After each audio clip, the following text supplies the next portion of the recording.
கன்று கிறங்கி நினைத்து மூலை வழியே நின்று பால் சோர நனைத்திலும் சேராக்கும்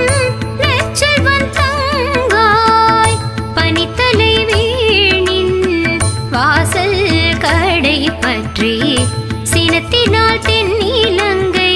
கோமானை சேற்ற மனத்து கினியானை பாடவும் நீ வாய் திறவாய் இனித்தான் எழுந்திராய் இதென்ன பெருரக்கம் அனைத்தில தாரும் அறிந்தேலோரும் வாவா